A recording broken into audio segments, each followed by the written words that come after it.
C'était un soir chaud de l'été 1969 à New York, un été où la ville semblait vibrer d'une énergie brute. Les rues, saturées de chaleur et de bruit, étaient le théâtre de manifestations, de rassemblements et de luttes. Les jeunes, révoltés, réclamaient le changement, la justice et l'égalité. Les slogans pour les droits civiques résonnaient dans les airs, portés par des voix pleines de fureur et d'espoir. Ce vent de révolte soufflait sur toute l'Amérique, de Washington à Harlem, mais pour Mike Tyson, ce soir-là, la ville ne respirait pas comme les autres. La même ville qui bouillonnait de vie semblait lui être devenue étrangère, pleine de contradictions. Alors qu'il courait à travers les rues de Brooklyn, il percevait, sous l'effervescence de la Révolution, une réalité bien plus sombre. À seulement 10 ans, Mike était encore loin de comprendre l'étendue de cette révolution qui grondait dans son pays, mais il ressentait, au fond de ses entrailles, l'atmosphère lourdement chargée d'injustice. Il n'était qu'un garçon, innocent de beaucoup de choses, mais suffisamment conscient pour savoir que la couleur de sa peau et de celle de sa mère, Lorna, signifiait quelque chose de très différent dans ce monde. Lorna avait été son modèle, une force de la nature, une femme forte et courageuse qui avait toujours su protéger ses enfants des dangers de la rue. Mais ce soir-là, une forme de violence qu'ils ne connaissaient pas encore allait frapper à la porte de leur monde. Lorna était le pilier de leur famille, un pilier forgé par la souffrance, mais aussi par une profonde dignité. Elle n'avait pas eu de choix dans la vie. Elle avait grandi dans un quartier où la pauvreté, la violence et le racisme étaient omniprésents. Mais ce qu'elle avait de plus précieux, c'était son amour pour ses enfants, son désir de les voir s'élever au-delà de ce qu'elle-même avait vécu. Elle leur avait appris à se tenir droit, à ne jamais se laisser abattre par les préjugés et les coups durs de la vie. Ses yeux, noirs et profonds comme un océan, avaient vu tant de choses. Des promesses non tenues, des rêves brisés, mais aussi des gestes de solidarité et de résistance. Ce soir-là, elle se rendait à l'épicerie, comme tous les autres jours. Elle n'avait rien de spécial à faire, si ce n'est remplir le panier de la famille avec ce qu'elle pouvait se permettre de payer. C'était un geste anodin, banal même, mais pourtant, dans ce quartier de Brooklyn, ce geste allait la mettre sur le chemin d'une confrontation qui allait bouleverser leur existence. Lorna marchait tranquillement sur le trottoir, son panier dans les mains, sous les néons fatigués de l'épicerie du coin. Les rues étaient pleines de bruit, des discussions animées aux radios grésillantes, en passant par les moteurs des voitures qui ronronnaient sous la chaleur. Elle ne remarqua pas d'abord l'officier qui la suivait à une certaine distance. Mais lorsqu'il se rapprocha, son attitude agressive ne laissait aucun doute. Il s'agissait de l'officier Johnson, un policier blanc qui faisait régulièrement des rondes dans le quartier. Ce n'était pas un inconnu pour Lorna. Il était connu pour ses manières dédaigneuses et son air de supériorité, une attitude que beaucoup d'habitants noirs du quartier avaient appris à connaître et à éviter. Mais ce soir-là, il allait franchir une ligne invisible qui séparait la simple provocation de la violence physique. « Hey, vous, arrêtez !» cria l'officier en s'approchant brusquement. Il avait un ton sec, autoritaire, comme si elle venait de commettre un crime en se promenant simplement. Lorna se retourna lentement, son visage calme mais déjà tendu par l'habitude de ce genre de situation. Elle avait appris à ne jamais répondre à la provocation, à garder son calme, à garder sa dignité.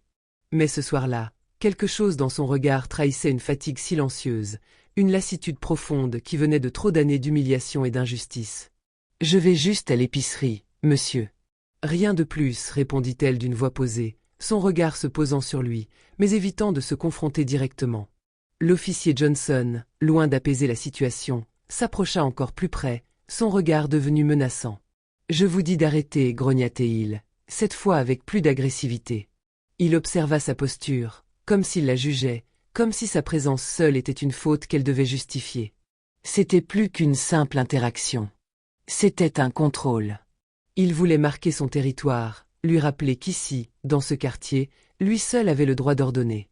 Mais Lorna, épuisée par des années d'oppression, ne céda pas. Elle ne répondit pas immédiatement. Elle baissa la tête un instant, la tension dans son corps palpable, comme une bête acculée. Elle se savait déjà condamnée non pas pour un crime, mais pour être simplement noire, femme, et pauvre dans un pays qui ne lui accorderait jamais son humanité complète. Puis, sans prévenir, l'officier Johnson se jeta sur elle, lui attrapant le bras de manière brutale. Lorna, qui n'avait rien vu venir, tomba en arrière, se retrouvant à genoux sur le pavé, le panier éclatant sur le sol, des œufs brisés et des légumes écrasés. Elle n'eut même pas le temps de se redresser avant que l'officier éclate d'un rire méprisant, pensant qu'il avait le droit de traiter une femme noire comme un simple objet. « Qu'est-ce que vous croyez, hein? Vous ne valez rien, ricana Théil en la regardant d'un air dédaigneux. Lorna, le visage tourné vers le sol, sentit une honte brûlante l'envahir. Elle avait été humiliée publiquement, non pas parce qu'elle avait fait quelque chose de mal, mais parce qu'elle existait, parce qu'elle était la mère de Mike Tyson, un garçon noir, un garçon dont la société n'avait de place que pour la douleur et l'amertume. Lorsque Mike arriva sur les lieux, l'image qui s'offrit à lui était gravée dans son esprit comme une scène irréelle, presque irréparable. Sa mère, Lorna, se trouvait à terre, ses bras repliés autour d'elle comme pour se protéger de la brutalité qu'elle venait de recevoir. Son visage, d'ordinaire empreint de calme et de sagesse, était désormais marqué par la douleur physique, mais plus encore par une humiliation profonde. Ses yeux, habituellement pleins de chaleur et de bienveillance, étaient désormais remplis de confusion et de honte. C'était comme si l'âme de sa mère avait été frappée en même temps que son corps, comme si l'amour, la force et la dignité qu'elle avait toujours incarnées étaient soudainement balayées par la violence aveugle d'un homme qui avait l'intention de lui rappeler sa place. Mike se figea un instant, un étranglement dans la gorge, ses jambes comme du plomb. Il avait l'habitude de voir sa mère face à l'adversité. Il l'avait toujours vue se battre avec une résilience farouche. Mais là, en la voyant étendue sur le pavé, un sentiment nouveau envahit son cœur, un sentiment qu'il n'avait encore jamais ressenti, la rage. Ce n'était pas une colère froide, mais une colère brûlante, une colère viscérale, née d'une injustice qu'il avait observée de ses propres yeux. Ce policier, cet homme vêtu de l'uniforme censé symboliser la loi et la justice, venait de briser quelque chose de bien plus précieux que l'intégrité physique de sa mère. Il venait de briser son âme, celle d'une mère qui avait sacrifié tout ce qu'elle avait pour élever ses enfants dans un monde qui ne les voulait pas, celle d'une communauté qui luttait pour sa survie face à une oppression systémique. Mike n'était qu'un enfant, mais cette image, ce moment précis, allait changer sa vie à jamais. Il ne savait pas que cet instant marquerait le début d'une transformation profonde, qu'il passerait de la fragilité d'un jeune garçon à la détermination d'un homme. Ses poings serrés se balancèrent légèrement à ses côtés, battant la mesure d'une colère inexprimable. Son regard se posa sur l'officier, et en un éclair, une force nouvelle naquit en lui. Une rage pure. Une rage qu'il n'avait jamais connue. Il se sentait comme si une partie de lui-même, une partie de sa dignité, avait été piétinée, et il ne pouvait pas, ne voulait pas laisser cela passer. Il s'approcha de l'officier, chaque pas lourd d'une colère qu'il ne pouvait plus contenir. Il n'avait même pas réfléchi à ce qu'il faisait. C'était instinctif, comme une réaction animale. Il se glissa devant l'officier, l'observant fixement, son visage serré de détermination, les poings fermés avec une intensité que personne, y compris lui-même, n'aurait pu anticiper. L'officier leva les yeux vers lui, un sourire méprisant se dessinant sur ses lèvres. Il se sentit supérieur, regardant ce jeune garçon comme s'il n'était rien, un enfant noir qui n'avait rien à faire dans ce genre de confrontation. À ses yeux, Mike n'était qu'un pion, une personne à rabaisser, une victime de plus. Il pensait que ce jeune garçon n'était qu'un de ces enfants des rues, incapable de comprendre les vérités du monde.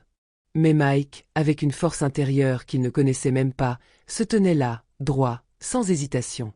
Il n'avait aucune peur, aucune appréhension.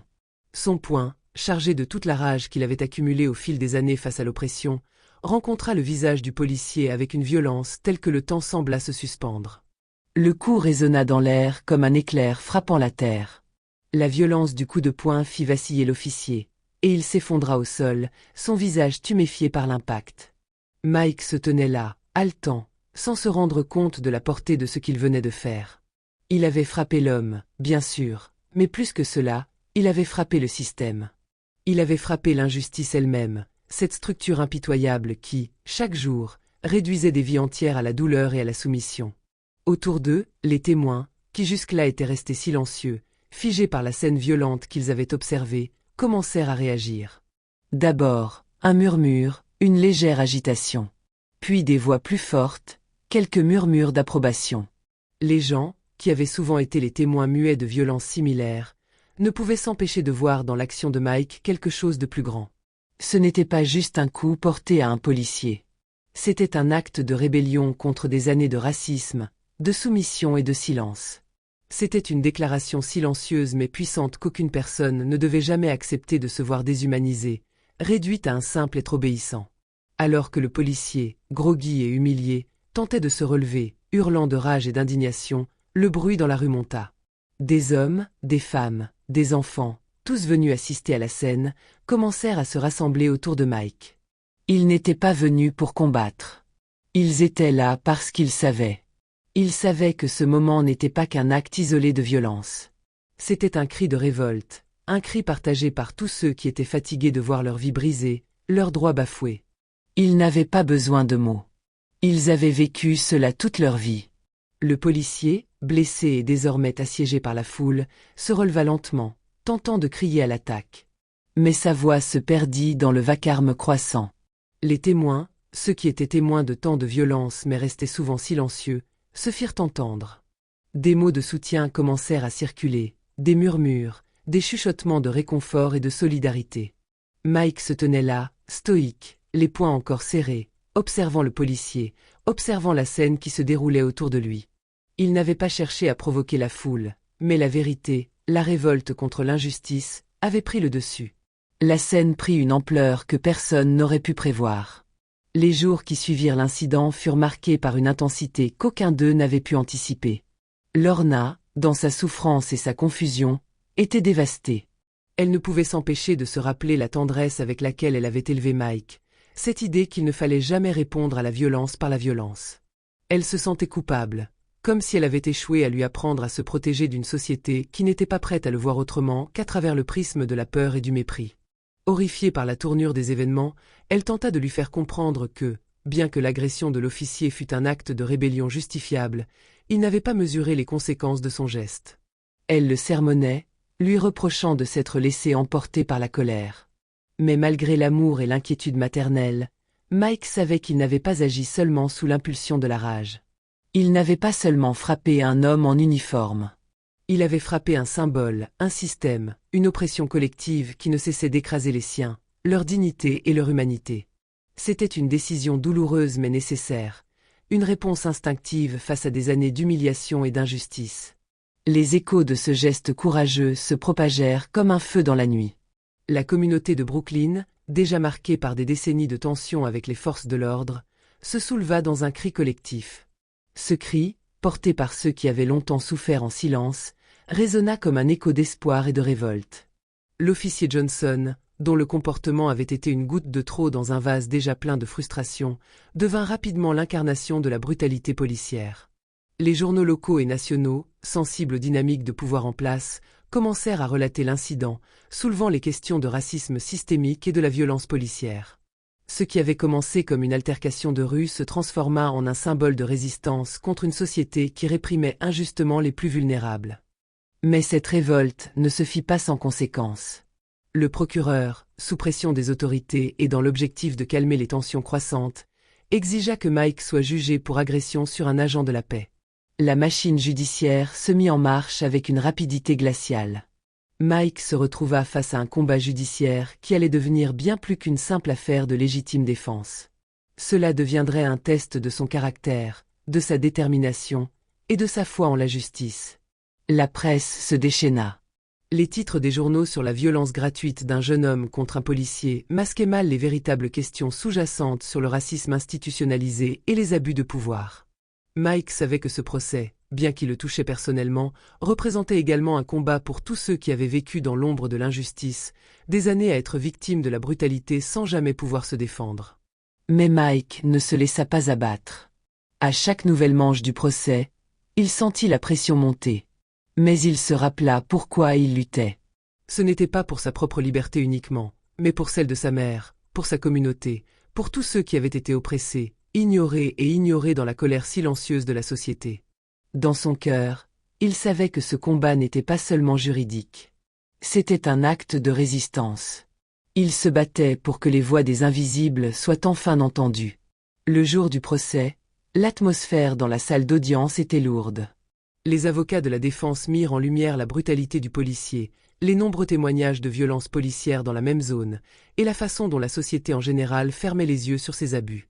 Ils montrèrent que l'incident n'était que le dernier d'une longue série de violences infligées par des officiers comme Johnson, des violences systématiques qui déshumanisaient toute une communauté. Mais ce qui marqua vraiment les esprits ce jour-là fut la plaidoirie de Mike lui-même. Quand il se leva, seul face à un public captif et au juge impassible, il ne chercha pas à justifier son acte par la colère aveugle. Au contraire, avec calme et sérénité, il parla de la douleur de sa mère, de l'humiliation qu'elle avait endurée, de la souffrance de leur communauté, et de la frustration accumulée face à des années d'injustice. Ce que j'ai fait, ce n'était pas pour me venger, dit-il, ce n'était pas un acte gratuit. C'était une réponse. Une réponse à des décennies de violence. Une réponse à un système qui nous a appris à nous taire et à nous soumettre. Ces mots, lourds de vérité, frappèrent le public comme un coup de tonnerre. Ce n'était pas juste une défense légale. C'était un appel à la conscience collective. Il expliqua que cet acte de révolte, bien que douloureux, avait une signification plus profonde, qu'il était un symbole pour ceux qui n'avaient jamais eu le courage ou les moyens de se défendre. Lorsque le verdict tomba, l'acquittement de Mike fut accueilli par un souffle collectif dans la salle d'audience. Mais pour lui, cette victoire judiciaire était moins importante que l'impact qu'elle aurait sur la société. Il comprit à cet instant que le véritable terrain de la lutte n'était pas dans les palais de justice. C'était dans les rues, dans les cœurs et les esprits des gens. Ce qu'il avait fait, ce n'était pas seulement de la résistance. C'était un appel à la transformation. La vraie bataille ne se gagnait pas uniquement à travers des procès et des verdicts. Elle se gagnait dans la manière dont les gens comprenaient, ressentaient et agissaient face à l'injustice. Il savait que ce jour-là, en levant son poing, il n'avait pas seulement gagné sa propre liberté. Il avait allumé une flamme dans le cœur de sa communauté, une flamme qui ne s'éteindrait plus. Le poing qu'il avait levé, au-delà de sa colère, était devenu un symbole de justice. Un symbole de ce que cela signifiait se tenir debout contre la peur, contre l'injustice, et contre ceux qui pensaient qu'ils pouvaient écraser les rêves et les vies des autres.